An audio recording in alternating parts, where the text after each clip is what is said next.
Hello అందరికీ welcome back to జస్మీ. నిన్న పెట్టిన పూజా గది క్లీనింగ్ వీడియోకి అయితే మంచి వ్యూస్ అండ్ లైక్స్ వచ్చినాయి. ఇన్స్టాగ్రామ్ లో, యూట్యూబ్ లో అయితే తక్కువే వచ్చినాయి. థ్యాంక్ యూ అండి లైక్ చేసి కమెంట్ చేసిన ప్రతి ఒక్కరికి.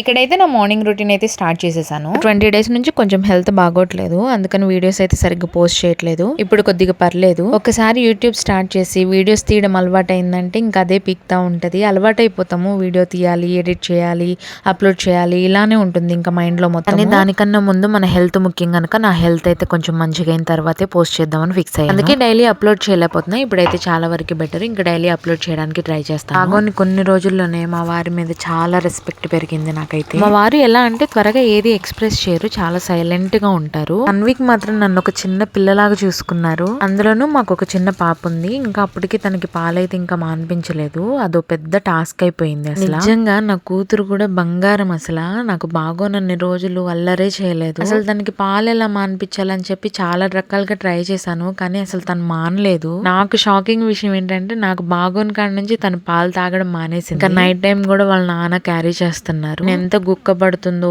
ఎట్లనో ఏంటో అని చెప్పి టెన్షన్ పడ్డాను, కానీ బంగారం లాగా మానేసింది పాలు. పెద్దవాళ్ళు ఎవరు లేరా చూసుకోవడానికంటే ఉన్నారు. అమ్మ వాళ్ళు, అక్క వాళ్ళు, అత్తయ్య వాళ్ళు అందరూ ఉన్నారు. నన్ను రమ్మన్నారు, లేదా వాళ్ళు వచ్చి ఉంటామన్నారు. ముందు పెట్టిన వీడియోలో బాగాలేదని చెప్పాను కదా, ఏమైంది అని చెప్పేసి ఒక సిస్టర్ అయితే అడిగారు. ఏం లేదండి, కొద్దిగా ఇన్ఫెక్షన్ అని వైరల్ ఫీవర్. ఇప్పుడైతే నెమ్మదిగా రికవరీ అవుతున్నా. వీడియో కనుక మీకు నచ్చినట్లయితే లైక్ చేసి సబ్స్క్రైబ్ చేయడం మాత్రం మర్చిపోకండి. ఉంటా మరి, బై.